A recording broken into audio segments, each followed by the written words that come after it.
साथियों, आज मैं वाल्मीकि रामायण के बालकांड के छठे सर्ग का पाठ करने जा रहा हूँ। इस सर्ग में अयोध्यापुरी का वर्णन है, वहाँ के नागरिकों का वर्णन है और कैसे राजा दशरथ के शासनकाल में वे सभी सुख से रहते थे, इसका वर्णन है। तो चलिए छठे सर्ग का पाठ शुरू करते हैं। श्री सीतारामचंद्राभ्यां नमः। श्रीमद् वाल्मीकि रामायणम बालकांडम षष्ठः सर्गः। राजा दशरथ के शासनकाल में अयोध्या और वहाँ के नागरिकों की उत्तम स्थिति का वर्णन। उस अयोध्यापुरी में रहकर राजा दशरथ प्रजावर्ग का पालन करते थे। वे वेदों के विद्वान तथा सभी उपयोगी वस्तुओं का संग्रह करने वाले थे। दूरदर्शी और महान तेजस्वी थे। नगर और जनपद की प्रजा उनसे बहुत प्रेम रखती थी। वे इक्ष्वाकु कुल के अतिरथी वीर थे, यज्ञ करने वाले, धर्मपरायण और जितेंद्रिय थे। महर्षियों के समान दिव्य गुण संपन्न राजर्षि थे। उनकी तीनों लोकों में ख्याति थी। वे बलवान, शत्रुहीन, मित्रों से युक्त एवं इंद्रिय विजयी थे। धन और अन्य वस्तुओं के संचय की दृष्टि से इंद्र और कुबेर के समान जान पड़ते थे। जैसे महातेजस्वी प्रजापति मनु संपूर्ण जगत की रक्षा करते थे, उसी प्रकार महाराज दशरथ भी करते थे। धर्म, अर्थ और काम का संपादन करने वाले कर्मों का अनुष्ठान करते हुए वे सत्य प्रतिज्ञ नरेश उस श्रेष्ठ अयोध्यापुरी का उसी तरह पालन करते थे जैसे इंद्र अमरावतीपुरी का। उस उत्तम नगर में निवास करने वाले सभी मनुष्य प्रसन्न, धर्मात्मा, बहुश्रुत, निर्लोभ, सत्यवादी तथा अपने अपने धन से संतुष्ट रहने वाले थे। उस श्रेष्ठ पुरी में कोई भी ऐसा कुटुंबी नहीं था जिसके पास उत्कृष्ट वस्तुओं का संग्रह अधिक मात्रा में न हो, जिसके धर्म, अर्थ, काम में पुरुषार्थ सिद्ध न हो गए हों तथा जिसके पास गाय, बैल, घोड़े, धन, धान्य आदि का अभाव हो। अयोध्या में कहीं भी कोई कामी, कृपण, क्रूर, मूर्ख और नास्तिक मनुष्य देखने को भी नहीं मिलता था। वहाँ के सभी स्त्री पुरुष धर्मशील, संयमी, सदा प्रसन्न रहने वाले तथा शील और सदाचार की दृष्टि से महर्षियों की भांति निर्मल थे।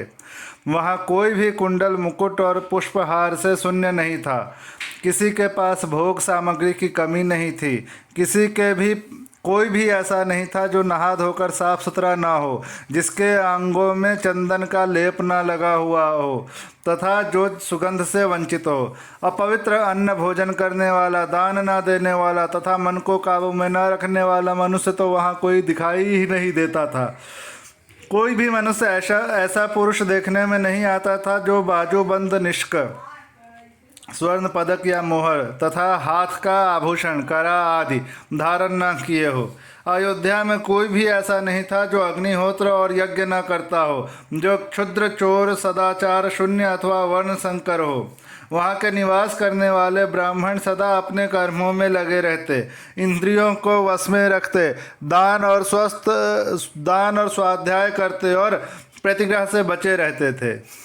वहाँ कहीं भी एक भी ऐसा द्विज नहीं था जो नास्तिक, असत्यवादी, अनेक शास्त्रों के ज्ञान से रहित, दूसरों के दोष ढूंढने वाला, साधन में असमर्थ और विद्याहीन हो। उस पुरी में वेद के छहों अंगों को ना जानने वाला, व्रतहीन, सहस्रों से कम दान करने वाला, दीन, विक्षिप्त चित्त अथवा दुखी भी कोई नहीं था। अयोध्या में कोई भी स्त्री या पुरुष ऐसा नहीं देखा जा सकता था जो श्रीहीन, रूप रहित तथा राजभक्ति से शून्य हो। ब्राह्मण आदि चारों वर्णों के लोग देवता और अतिथियों के पूजक, कृतज्ञ, उदार, शूरवीर और पराक्रमी थे। उस श्रेष्ठ नगर में निवास करने वाले सब मनुष्य दीर्घायु तथा धर्म और सत्य का आश्रय लेने वाले थे। वे सदा स्त्री, पुत्र और पौत्र आदि परिवार के साथ सुख से रहते थे। क्षत्रिय वर्णों का मुंह जोहते थे। वैश्य क्षत्रियों की आज्ञा का पालन करते थे और शूद्र अपने कर्तव्य का पालन करते हुए उपर्युक्त तीनों वर्णों की सेवा में संलग्न रहते थे। इक्ष्वाकु कुल के स्वामी राजा दशरथ अयोध्यापुरी की रक्षा उसी प्रकार करते थे जैसे बुद्धिमान महाराज मनु ने पूर्व काल में उसकी रक्षा की थी। शौर्य के अधिकता के कारण अग्नि के समान दुर्धर्ष, कुटिलता से रहित, अपमान को सहन करने में असमर्थ तथा अस्त्र शस्त्रों के ज्ञाता योद्धाओं के समुदाय वह पूरी उसी तरह भरी पूरी रहती थी जैसे पर्वतों की गुफा सिंहों के समूह से परिपूर्ण होती है। काम्बोज और बाहलिक देश में उत्पन्न हुए उत्तम घोड़ों से वनायु देश के अश्वों से तथा सिंधु नद के निकट पैदा होने वाले दरियाई घोड़ों से जो इंद्र के अश्व उच्च श्रवा के समान श्रेष्ठ थे अयोध्या पूरी भरी रहती थी। विंध्य और हिमालय पर्वतों में उत्पन्न होने वाले अत्यंत बलशाली पर्वताकार मदमत्त गजराजों से भी वह नगरी परिपूर्ण रहती थी। ऐरावत कुल में उत्पन्न महापद्म के वंश में पैदा हुए तथा अंजन और वामन नामक दिग्गजों से भी प्रकट हुए हाथी उस पुरी की पूर्णता में सहायक हो रहे थे। हिमालय पर्वत पर उत्पन्न भद्र जाति के, विंध्य पर्वत पर उत्पन्न हुए मंद्र जाति के तथा सह्या पर्वत पर पैदा हुए मृग जाति के हाथी भी वहाँ मौजूद थे। भद्र, मंद्र और मृग इन तीनों के मेल से उत्पन्न हुए शंकर जाति के भद्र और मंद्र, इन दो जातियों के मेल से पैदा हुए शंकर जाति के भद्र और मृग जाति के संयोग से उत्पन्न शंकर जाति के तथा मृग और मंद्र इन दो जातियों के सम्मिश्रण से पैदा हुए पर्वताकार गजराज भी जो सदा मदोन्मत्त रहते थे उस पुरी में भरे हुए थे। 3 योजन के विस्तार वाली अयोध्या में 2 योजन की भूमि तो ऐसी थी जहां पहुंचकर किसी के लिए भी युद्ध करना असंभव था।